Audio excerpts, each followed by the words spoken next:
مرتبہ اپنے آقا نے کہا اور ایک مرغی اس کے ہاتھ میں دی اور ایک چھری دی، کہا لے جاؤ اسے ذبح کر کے لے آؤ اور وہاں جا کر ذبح کرو جہاں بالکل کوئی نہ دیکھتا ہو۔ امتحان تھا، وہ زندہ واپس لے آئے، اوروں کو بھی دی، سارے ذبح کر کے لے آئے تو انہوں نے ذبح نہیں کی۔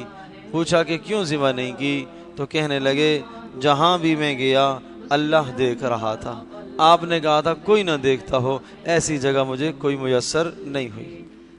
ایسی جگہ میسر نہیں ہوئی۔ تو ایسا اللہ پاک کا دل میں ڈر پیدا ہو جائے، ایسا اللہ پاک کا دل میں دھیان نصیب ہو جائے، روزے سے اللہ کا دھیان نصیب ہوگا۔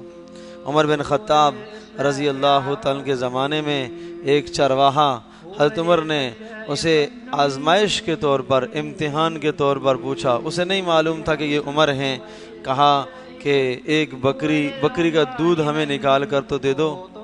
تو اس نے کہا کہ بکریاں میری نہیں ہیں، میں تو اجرت پر بکریاں چرا رہا ہوں، اگر میں نے آپ کو دودھ نکال کر دے دیا تو یہ مالک کے ساتھ خیانت ہو جائے گی۔ تو ارشاد فرمایا کہ مالک کون سا دیکھ رہا ہے؟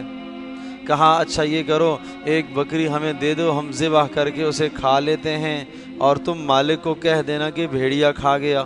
اور بھیڑیا تو روزمرہ بکریوں کو جنگلوں میں کھاتا ہی رہتا ہے۔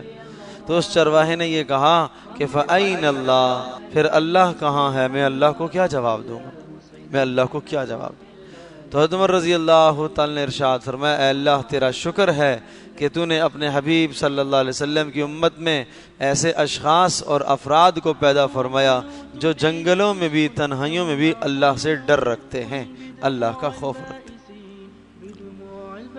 ما یکون من نجوا ثلاثۃ الا هو رابعهم، دو آدمی مل بیٹھتے ہیں تیسرا اللہ ہے، تین مل بیٹھتے ہیں چوتھا اللہ ہے، چار مل بیٹھتے ہیں پانچواں اللہ ہے، ایک تنہائی میں مل بیٹھتا ہے، تنہائی میں اکیلے بیٹھتا ہے، سوچتا ہے تو اللہ اس کے ساتھ ہوتا ہے۔ اس لیے میرے عزیز دوستوں اور بزرگوں، اللہ سے آدمی حیا کرے، شرم کرے۔ حدیث پاک میں آتا ہے استحیوا من اللہ حق الحیا، اللہ پاک سے حیا کرنے کا حق ادا کیا کرو، شرم کرنے کا حق ادا کیا کرو۔ تو عبداللہ ابن مسعود رضی اللہ تعالیٰ عنہ نے گویا کہ اس فرمان میں ترغیب بھی دی اور تعجب بھی فرمایا کہ یہ چیزیں قابل تعجب ہیں، یہ انسان قابل رحم ہیں، انہیں اپنی ذات کی اصلاح کرنی چاہیے کہ یہ اپنا مال کیوں اپنے پاس بچا بچا کر رکھتے ہیں، ان کو اللہ نے زبان دی ہے، اس زبان کو اللہ کے ذکر میں کیوں استعمال نہیں کرتے، قرآن کی تلاوت میں کیوں استعمال نہیں کرتے، اور اللہ تبارک تعالیٰ نے انہیں صحیح سالم جسم دیا ہے، رمضان کے علاوہ کبھی کبھی روزہ کیوں نہیں رکھتے، روزہ رکھا کریں، اور انہیں اللہ پاک نے صحت دی ہے، ہمت دی ہے تو رات کا قیام کر کے اللہ کو راضی کیوں نہیں کرتے، اور ارشاد فرمایا کہ انہیں اللہ نے اتنی نعمتیں دی ہیں تو پھر یہ اللہ پاک کے گناہ کر کے اللہ کے ساتھ مقابلے پر کیوں اتر آتے ہیں۔